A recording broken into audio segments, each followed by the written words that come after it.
नमस्कार दोस्तों, आप सभी को फिर से एक नए वीडियो में स्वागत है। नवरात्रि के 8वें दिन करें ये उपाय। माँ दुर्गा आप सभी को इस उपाय के करने से आप सभी को मिलेगा माँ दुर्गा का खूब आशीर्वाद। आइए चलते हैं।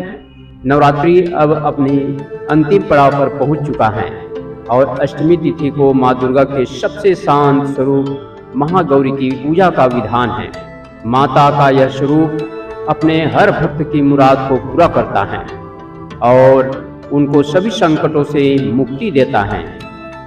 उत्पत्ति के समय देवी मात्र 8 वर्ष की थी, इसलिए इन्हें नवरात्र के 8वें दिन पूजा जाता है। अपने भक्तों के लिए यह अन्नपूर्णा स्वरूप है। यह धन, वैभव और सुख शांति की अधिष्ठात्री देवी भी है। देवी भागवत पुराण के अनुसार अगर इस दिन माँ की विशेष कृपा प्राप्त करनी हो तो कुछ ऐसी चीजें हैं जो इस दिन करनी चाहिए। इससे न केवल माता का आशीर्वाद मिलता है बल्कि जीवन में कभी भी किसी चीज की कमी नहीं रहती। आइए जानते हैं इनके बारे में। नवरात्रि के दिनों में अगर आप दुर्गा सप्तशती का पाठ नहीं कर पा रहे हैं तो अष्टमी तिथि के दिन दुर्गा सप्तशती के उत्तम चरित्र का पाठ करना बहुत ही कल्याणकारी माना गया है। दुर्गा सप्तशती का यह चरित्र देवी महासरस्वती माना गया है। इसमें महासरस्वती की स्तुति को 9 अध्यायों में वर्णित की गई है, जो महाकाली और महालक्ष्मी से अधिक सिद्ध करती हैं। मान्यता है कि अष्टमी तिथि के दुर्गा सप्तशती का पाठ करने से अन्न, धन, यश, कीर्ति आदि की प्राप्ति होती है और जीवन में हर क्षेत्र में सफलता मिलती है। अष्टमी तिथि के दिन माँ दुर्गा का गंगा जल से स्नान कराना चाहिए, क्योंकि माँ दुर्गा का गौरवर्ण गंगा स्नान से ही प्राप्त हुआ है।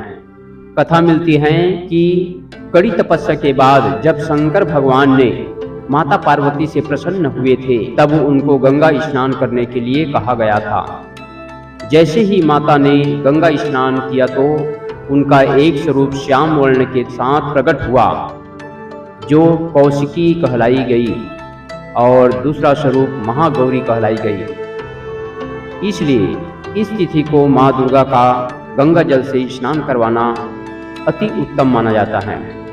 ऐसा करने से माँ दुर्गा की विशेष कृपा प्राप्ति होती है।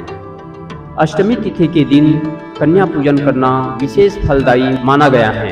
माना जाता है कि कन्या के रूप में माता ही घर में आती हैं, इसलिए उनकी श्रद्धा पूर्वक सेवा करनी चाहिए और हलवा, चना के साथ पूरी सब्जी का भोग लगाना चाहिए। ऐसा कहा जाता है कि बिना कन्या पूजन के दुर्गा पूजा अधूरी मानी जाती है। इस परंपरा को कुमारी पूजन भी कहा जाता है। मान्यता है कि कन्या पूजन करने से माँ अपने भक्तों की सभी मनोकामनाओं को पूरा करती हैं और ऐश्वर्य की प्राप्ति होती है। अष्टमी तिथि के दिन माँ दुर्गा को सुहाग का सामान भेंट करनी चाहिए, फिर बाद में उसका सामान को सुहागन महिला को दे दें। मान्यता है कि जो भी भक्त नवरात्रि की अष्टमी तिथि को माता को सुहाग का सामान भेंट करता है उसके घर सुख समृद्धि आती है और अखंड सौभाग्य का वरदान मिलता है।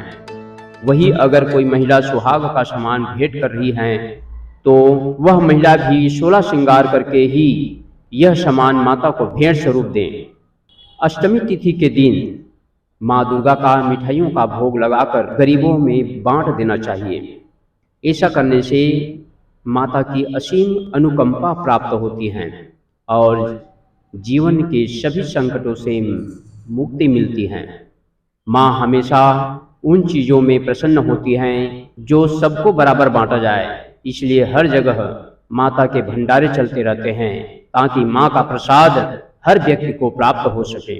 अगर आप नवरात्रि के 9 दिनों का व्रत नहीं कर पा रहे हैं तो अष्टमी तिथि का व्रत जरूर करना चाहिए।